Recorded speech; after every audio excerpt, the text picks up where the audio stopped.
Hi, my name is Vlad, and I'm the developer of the game called DARQ. It's my first game, and although it wasn't developed entirely solo, it was pretty close to being solo. When I started working on it, I knew absolutely nothing about video game development, and I had to learn everything from scratch. I spent nearly 4 years making it, and I released it on Steam and GOG last year to both critical acclaim and commercial success. It won multiple awards and ultimately became the 42nd most shared PC video game of 2019, according to Metacritic.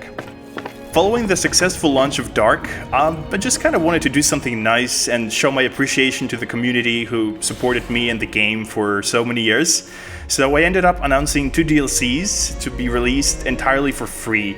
The first one is called The Tower, and it was released back in March. The second one is coming soon. It's coming by the end of this year, and I'm super excited to share it with you all. What you're seeing right now is a preview of the gameplay from The Crypt, and there are a bunch of cool things about it, so I'm very excited to show you how it will play. For those who don't know, DARQ is a spooky puzzle game set in a lucid dream. It tells the story of a boy named Lloyd who realizes that he's in fact dreaming, and he's also unable to wake up.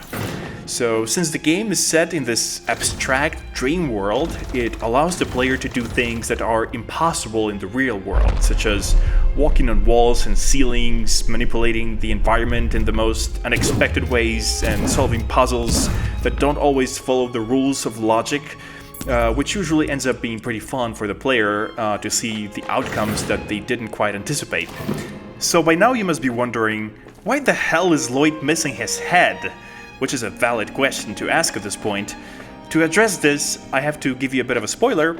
It's not a big one, so not to worry.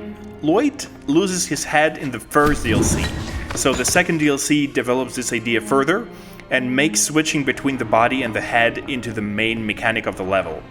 To solve puzzles in the crypt, the player will often have to switch between the 2 body parts. The head and the body don't share the same skill set, so they're made to complement each other in a weird way. For example, the head cannot interact with objects, but it can press buttons and squeeze into small openings that the rest of the body cannot. So most of the puzzles in this level will likely feel like a co-op kind of gameplay, even though it's still a single-player experience. The Crypt will be the most challenging level in the game, at least that's what it feels like to me, and it will also come with a set of new achievements. So now I would like to share with you some really big news. The base game, with the 2 free DLCs included, will be called the Complete Edition of DARQ, and it will soon be available on consoles. Thanks to the partnership with Feardemic, the Complete Edition of DARQ is coming to Xbox Series X, Xbox One, PS5, PS4, as well as Nintendo Switch. The digital releases are expected by the end of 2020, while the physical ones should follow in the early 2021. Needless to say, the Complete Edition will also be available on Steam and GOG, and as promised, all DLCs will remain free. By the way, if you want to be notified when the console versions are released, consider subscribing to Feardemic Newsletter.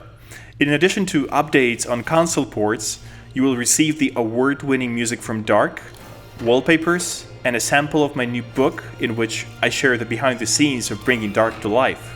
It's quite a story, I guarantee you that.